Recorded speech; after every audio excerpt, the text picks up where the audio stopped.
बोला. आज सातारा येथे कामगार आयुक्त यांना कामगारांच्या अतिशय महत्त्वपूर्ण प्रश्नावर या ठिकाणी भेटलेलो आहे. मी या ठिकाणी आवर्जून सांगू इच्छितो की चौनेश्वर तालुका कोरेगाव या ठिकाणी त्या ठिकाणी तिथं असणारे जे ग्रामीण भागातले जे वर्कर आहेत की जे सिक्युरिटी आहेत, सिक्युरिटी गार्ड्स आहेत, त्या ठिकाणी स्नेहा सिक्युरिटी सर्व्हिसेस या सर्व्हिसेसचे गणेश वायकर यांची पूर्णपणे सिक्युरिटी आहे. आणि खरं तर त्या ठिकाणी 150 ते 180 सिक्युरिटी गार्डची गरज असताना सुद्धा गणेश वायकर यांनी फक्त 27 सिक्युरिटी गार्ड्स त्या ठिकाणी त्या ड्युटीवर ठेवलेले आहेत. मात्र हे 27 सिक्युरिटी गार्ड ठेवत असताना सुद्धा गेले 9 ते 10 वर्ष या सिक्युरिटी गार्ड्सला कामगार कायद्यानुसार कुठलंही वेतन दिलं जात नाही.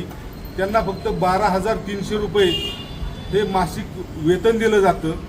हे कामगार हे सर्वसामान्य खेडेगावातील आणि गरीब कुटुंबातील आहेत. हे कामगार आपल्या हक्काची पेमेंट स्लिप त्यांना वारंवार मागत आहेत. मात्र जो गणेश वायकर आहे, हा गणेश वायकरनी त्यांना आजपर्यंत एकाही सिक्युरिटी गार्ड्सला पेमेंट स्लिप दिलेली नाही.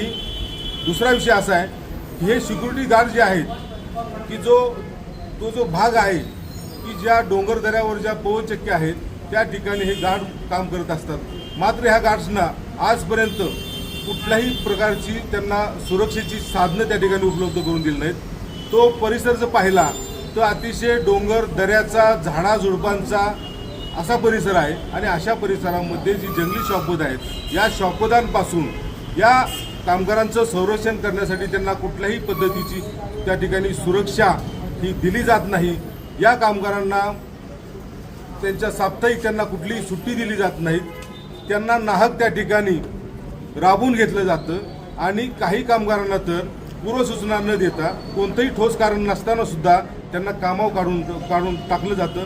आम्ही या ठिकाणी आयुक्त साहेबांना भेटायला आलो होतो, परंतु या ठिकाणी साहेब मिटिंगला असल्यामुळं या ठिकाणी धाकटे साहेब आणि श्री पवार यांना आम्ही हे आमचं निवेदन दिलेलं आहे.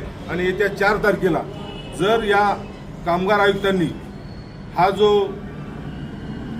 कॉन्ट्रॅक्टर आहे या कॉन्ट्रॅक्टरवर जर कारवाई केली नाही तर येत्या 4 तारखेला आयुक्त कार्यालयासमोर वंचित बहुजन आघाडीच्या वतीनं आम्ही ह्या झोपी गेलेल्या प्रशासनाला जागे करण्यासाठी घंटानाद आंदोलन करणार आहोत. आणि याची खबरदारी ही प्रशासनाने घ्यावी.